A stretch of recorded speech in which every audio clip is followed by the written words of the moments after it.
Hello guys, magandang araw sa inyong lahat. Nandito naman tayo sa ating channel, Gabs, Romano. Ang pag-uusapan natin ngayon ay estimate. Kadalasan pagka nagpapagawa yung may-ari, tinatanong lang, makakailang hollow block pa ako? Thinking na yun ang kanyang ipiprepare.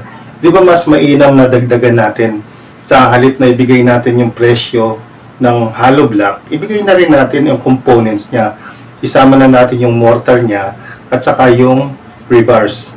Ngayon, ang hahanapin natin o i-derive natin kung magkano ba yung presyo ng hollow block kasama na yung kanyang mortar, kasama yung kanyang rebars. Kaya, hanapin muna natin kung ano yung area para makita natin yung wall area niya para ma-solve natin or mahanap natin kung ilang piraso ng CHB. Alam naman kasi natin sa dinami-dami ng mga nag-upload ng mga videos, kabisado na natin na yung 1 square meter ay mayroong 12.5 pieces na CHB kung inyong i-estimate. Kung meron tayong given na perimeter, sabihin natin ito isang perimeter or exterior wall ng isang bahay na may size na 8 meters by 9 meters at meron siyang column na 20 by 40. So, para estimate natin or may derive natin yung isang piraso ng hollow block, i-consider lang muna natin yung isang side. Dahil per piece lang naman yung ating kukunin kung magkano. So, ito na yung ginawa natin na elevation.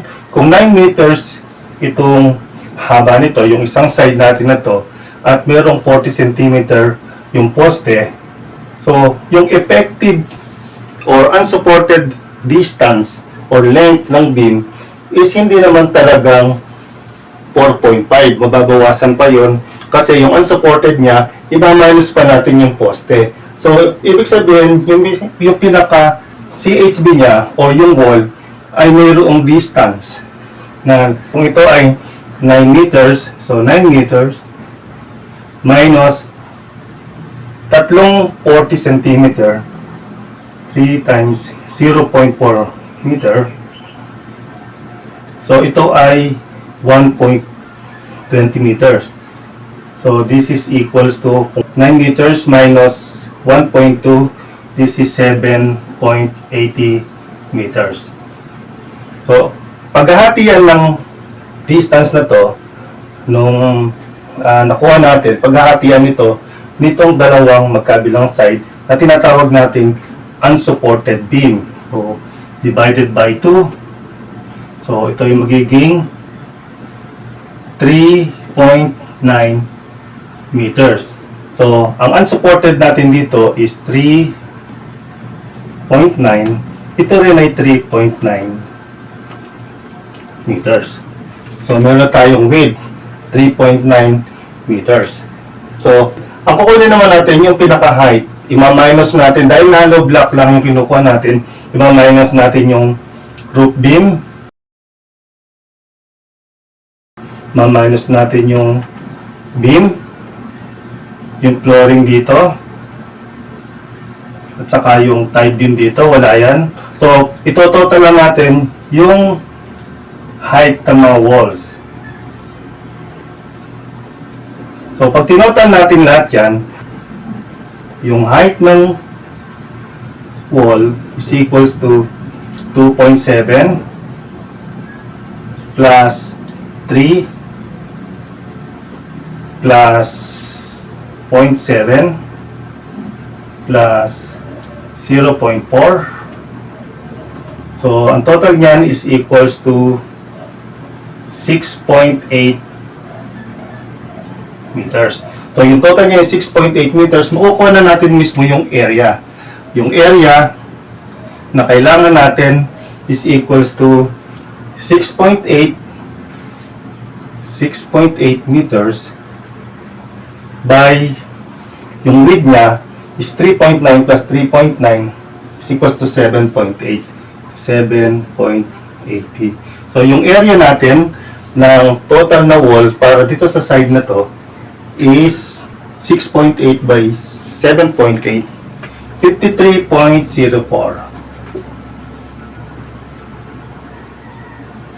square meter.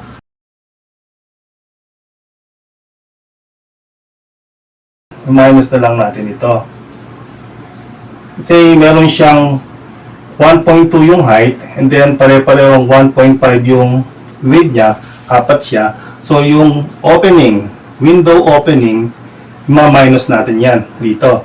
So, meron siyang apat, 4 times 1.5 by 1.2, 7.20 square meter. So, yung area net is equals to 53.04 minus 7.2, 45.84. So, ito yung kailangan nating gamitin. So, sabihin na natin, gagamitin nating CHB is 4 inches. So, ilang piraso ng CHB yung kailangan natin na merong area na ganito, 45.84. Kanina, nabanggit ko na, ng bawat square meter ay merong 12.5 pieces bawat square meter. So, kung ito ay 45.84, makukuha na natin yung number of pieces ng CHB at 45.84 multiply by 12.5. 573 pieces or approximately equals, para may konti na tayong factor at safety, say 600 pieces. Kailangan naman natin kunin yung estimate yung mortar. So, unahin natin yung cement. Sabihin natin class B is equals to 45.84 times 0.1, 4.176,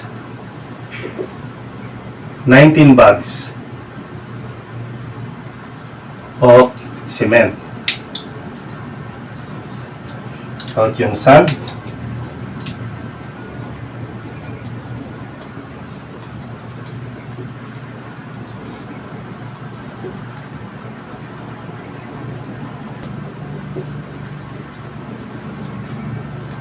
.6 cubic meter. Hey, meron tayong CHB 600 pieces, meron tayong mortar, cement 19 bags, and sand 1.6 cubic meter. So, kailangan na lang natin para makumpleto na natin yung component ng ating estimate na pinagsama-samang presyo bawat isang hollow block kasama yung mortar at sama na rin natin yung rebars. So, computing naman natin yung rebars. So, by the way, yung bawat layer pala is 20 cm or 0.2 meters. Kaya yung tatlong layer, abot siya ng 60 or 0.6 meters. So, kung di-divide natin sa 0.6 meters yung 3 plus 0.7 plus 4. So, dahil ito meron naman tong flooring, so, tansyahin na lang natin ito. Every 3 layers, ilan yung malalagay nating bakal. Let's say, ang malalagay natin is 11. So, yung horizontal is equals to 11. Haba niya is lagay na natin 9. May factor of safety na tayo dyan.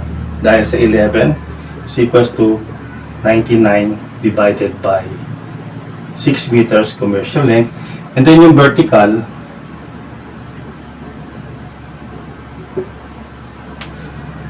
so yung vertical, every 1.2, kasi 3 layer naman ng ng hollow block is 1.2 dahil 40, 40, 40. So kung titingnan natin yan, sabihin natin na tig-4 naman ito. So 4, 4, so 8 times 9 is equals to 72 divided by 6 meters commercial length. So, gaano kadami yung bakal na kailangan natin? 16.5 approximately equals to 17 is equals to 12. So 17 plus 12, 29 pieces. So ilipat natin dito yung rebars.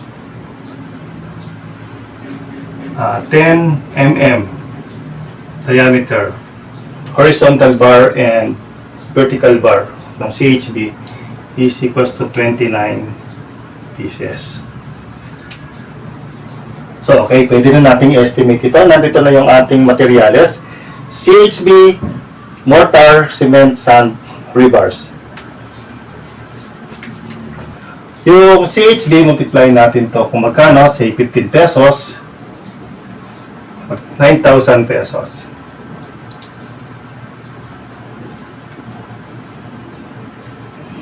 Simento, 210.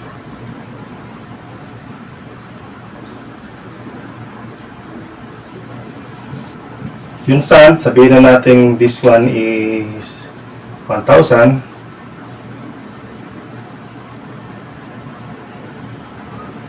So, per 1.6 cubic meters, so lagyan na natin itong 1,000 pesos. Yung rebars at 170, 175 para mayroon pang in case na tumaas ng konti. 5,075. So yung total na lahat ito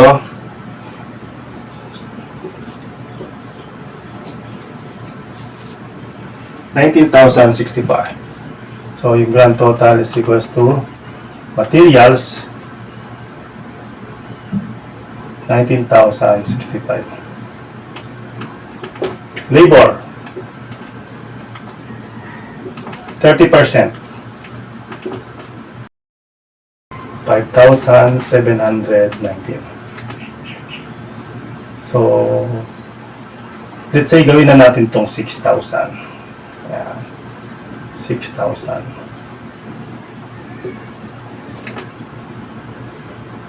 And ito gawin na natin 100. So 25,000. Gawin na natin itong 100. 100. So ito yung labor and materials ng ating kinompute na 45.84 square meter na CHB kasama yung kanyang mortar at saka yung reinforcement. So magkano ngayon kung babalik natin, kunin natin yung bawat isang piraso ng isang CHB. So ang gagawin lang natin dyan is price per CHB is 25,100 divided by yung number of pieces, 600 sa pieces niya. So this is 41.83.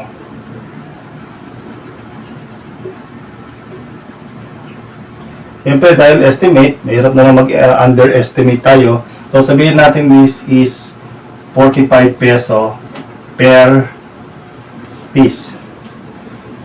So more or less, meron tayong 45 pesos per piece. Kasama na dyan yung mortar, kasama na dyan yung labor, kasama na dyan yung reinforcement. Ang tunay na essence ng estimate ay gusto mong malaman kung magkano ang magagastos mo. Kasi pagka ginagawa na yung bahay mo, hindi mo naman kukumpletohin lahat ng mga materials na na-estimate eh. Tinitingnan mo lang kung magkano magagastos mo. At yung pag-order ay pakonti-konti lang naman, hindi naman buong pagsabing ito magagamit mo, kailangan mo ng ganitong karaming simento, buhangin, graba, ay o-order mo lahat-lahat yan. So, i-deliver yan paunti-unti. Kaya matatansya mo kung ano na lang yung kulang. So, hanggang dito na lang tayo. Sana ay nakapaghatid sa inyo ng konting kaalaman. At paki-subscribe, paki-hit na rin po yung notification bell. Maraming salamat po.